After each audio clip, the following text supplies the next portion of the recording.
I'd like to just take this opportunity to thank you again for making this very moving film. And the relationship between father and son is just seems miraculous that one could capture that on film.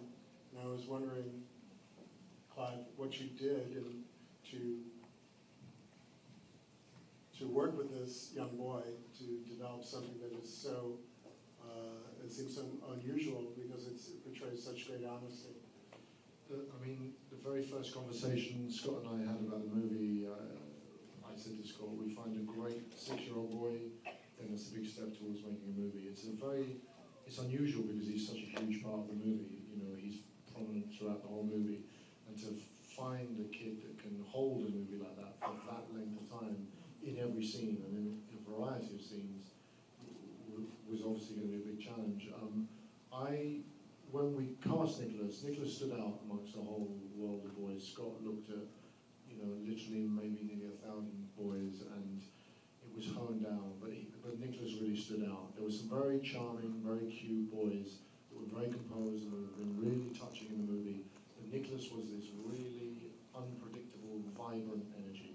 He was the real thing, and it became, you know, for Scott and I, both hugely exciting but also challenging to, you know, nurture that, bring that along, because that was going to be the heart of the film. Personally, I just made sure that I got out there early. I got out to South Australia early. I hung out with him. I took him to, you know, a safari park. I went to a fun fair with him, away from his parents, away from the film people, to get to a place that he could trust me. Because I was very interested in the movie to push the times where it was tough, where it wasn't easy. And to do that with a boy of that age, I had to make sure that he didn't lose his trust in me, that we'd do a tough little scene and he'd think, why is Clive being so strong with me? I needed to know that, him to know that we could always come back to the same place and that everything was fine and this was all just play, really. Yeah, Scott, I mean, as a director, any challenges or just surprises? Because 6 years old, it's very young. Yeah, definitely. I have to say, apropos of what Clive just said, there is a memorable photograph we have of Clive and Nicholas and Clive cuddling a koala. That's the only time you get that picture, Chelsea. I'm looking for that when I get home. No, it was definitely full of challenges. You know, as Clive has said, with a 6-year-old, it's an enormous, you know, challenge for him, and he's not going to move to our rhythms. We have to move to his, and that was really a key to me in shooting the film. And my work with the cinematographer was about staying very light on our feet and very nimble, and equally for Clive to be ready to adapt to the unpredictable that might happen and that could never be repeated. And in a way, there are moments that are all, you know, everything is scripted, everything is sort of executed, but there are moments, as I say, that are unrepeatable, that did happen.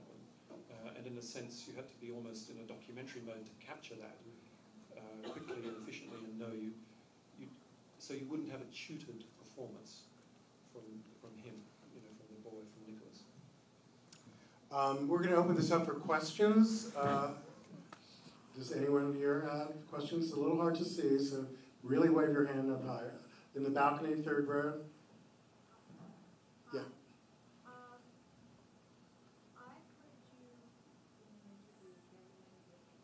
Sorry, you have to speak up a little. I've heard you being interviewed many different times, many different forums, and one of the questions that I've heard you answer is that you pick a script, you pick a film according to a director, according to the director. Based on the director and the script, correct? Or more so the director?